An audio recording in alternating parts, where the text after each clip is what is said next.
عزیز طلباء و طالبات، 7ویں جماعت کے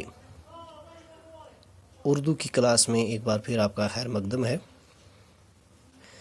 اردو کے سبق نمبر 12 کا آج ہم آخری حصہ پڑھنے جا رہے ہیں۔ کرگل کا قصبہ نباتات کی وجہ سے صحرا میں نخلستان کی طرح دکھائی دیتا ہے۔ کرگل کا جو قصبہ ہے اس میں تھوڑی بہت نباتات ہوتی ہے، گھاس ہوتا ہے،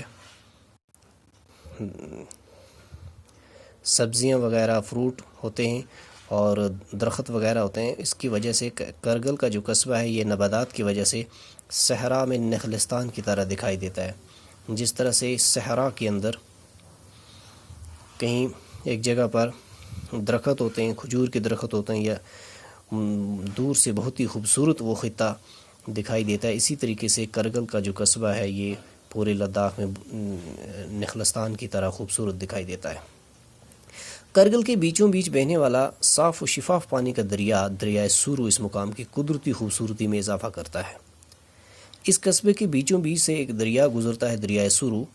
دریائے سورو جو ہے اس جگہ کی خوبصورتی کو چار چاند لگاتا ہے۔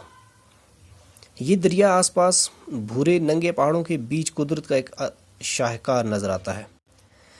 بڑے بڑے بھورے رنگ کے پہاڑوں کے بیچ سے یہ دریا گزرتا ہے اور یہاں کے حسن کو دوبالا کرتا ہے۔ اس قصبہ کے آس پاس بہت سے چھوٹے چھوٹے گاؤں آباد ہیں۔ ان دیہات میں رہنے والے لوگوں کو عام ضروریات کی چیزیں حاصل کرنے کے لیے کرگل ہی آنا پڑتا ہے۔ اس قصبہ کے آس پاس جو چھوٹے چھوٹے گاؤں ہیں، ان گاؤں کے لوگوں کو، ان دیہات میں رہنے والے لوگوں کو ان کی ضروریات کی چیزیں حاصل کرنے کے لیے کرگل ہی انہیں آنا پڑتا ہے، چونکہ کرگل یہاں کا صدر مقام ہے، ہیڈ کوارٹر سمجھو۔ ملک اور بیرون ملک سے آنے والے سیاحوں کے لیے بھی یہ جگہ باعث کشش بن گئی ہے۔ ملک اور بیرون ملک سے بھی یہاں سیاح آتے ہیں اس جگہ کو دیکھنے کے لیے۔ یہ بہت ہی حسین و خوبصورت مقام ہے۔ کئی سرکاری دفاتر، فارمز اور ہوائی اڈے کی تعمیر اور دیگر وجوہات کی بنا پر کرگل کی اہمیت میں دن دگنا رات چگنا اضافہ ہو رہا ہے۔ یہاں بہت سارے سرکاری دفاتر بھی بنے ہیں، فارمز بنے ہوئے ہیں۔ ہوائی اڈے کی تعمیر کی وجہ سے اس کی اہمیت اور بھی بڑھ گئی ہے۔ اناج کی وافر فراہمی، سڑکوں کی تعمیر اور مقامی پیداوار میں اضافے نے یہاں کے لوگوں کی ان تکالیف کا کافی حد تک ازالہ کیا ہے جن سے انہیں ماضی میں دوچار ہونا پڑتا تھا۔ اناج کی وافر فراہمی کی وجہ سے، سڑکوں کی تعمیر کی وجہ سے اور یہاں کی مقامی جو پیداوار ہیں اس میں بہت اضافے کی وجہ سے یہاں کے لوگوں کی تمام پرانی تکلیفیں جو ہیں ان کا ازالہ ہو چکا ہے، وہ اب ختم ہو چکی ہیں۔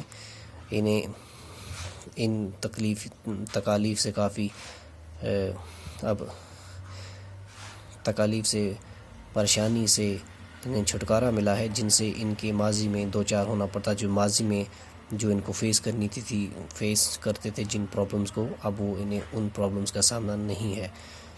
اب آہستہ آہستہ یہ علاقہ جو ہے ترقی کی راہ پہ گامزن ہے۔ کرگل میں مسلمان اور بدھ آباد ہیں۔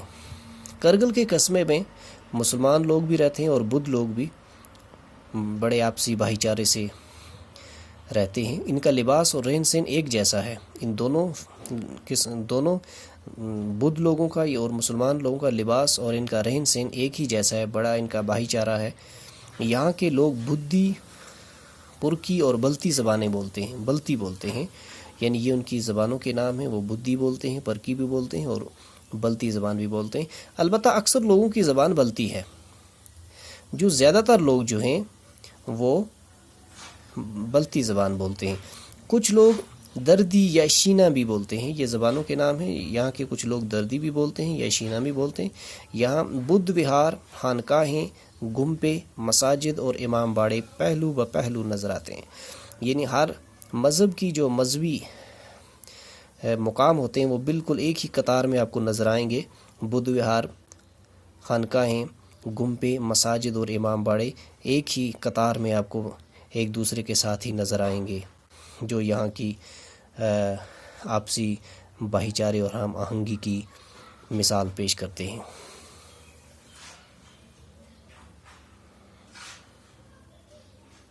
اور سب لوگ ان کا برابر احترام کرتے ہیں۔ یہاں کا مخصوص لباس لمبا چوغا ہے. لمبا کرگل کا خاص جو لباس ہے وہ لمبا چوغا ہے. لمبا ایک چوغا پہنتے ہیں یہاں کے لوگ جو کافی مشہور ہے اس علاقے میں، جسے گونچا کہا جاتا ہے. لوکل زبان میں اسے گونچا بھی کہا جاتا ہے. عورت اور مرد دونوں ہی اس چوغے کے ساتھ کمر بند کا استعمال کرتے ہیں. کمر بند بھی ہوتا ہے اس میں. ملک کے دیگر حصوں کے ساتھ میل جول اور ثقافتی اثرات کے تحت نوجوان جدید یورپی انداز کے لباس مثلاً پتلون، کوٹ، جیکٹ، جینز پہنتے ہیں، لیکن پھر بھی لوگ مذہبی، تہذیبی اور ثقافتی قدروں کا لحاظ رکھتے ہیں. ملک کے دیگر حصوں کے ساتھ ساتھ میل جول اور ثقافتی اثرات کے تحت باقی حصوں کے ساتھ یہاں کے لوگوں کا جو میل جول ہے، جو باقی علاقوں کے جو اثر ہے یہاں اس علاقے کے لوگوں کے اوپر، اس کی وجہ سے اب یہاں کے جو نوجوان ہیں وہ یورپی انداز کے کپڑے بھی پہنتے ہیں. مثلاً پتلون پہنتے ہیں. پتلون پینٹ کو کہتے ہیں. کوٹ پہنتے ہیں، جیکٹ پہنتے ہیں اور جینز کی پینٹ وغیرہ پہنتے ہیں. لیکن پھر بھی یہاں کے لوگ جو ہیں وہ مذہبی، ثقافتی اور تہذیبی قدروں کا کافی لحاظ کرتے ہیں. عزیز طلبہ و طالبات، آج کے سبق میں بس اتنا ہی. باقی خدا حافظ. Stay safe, stay secure.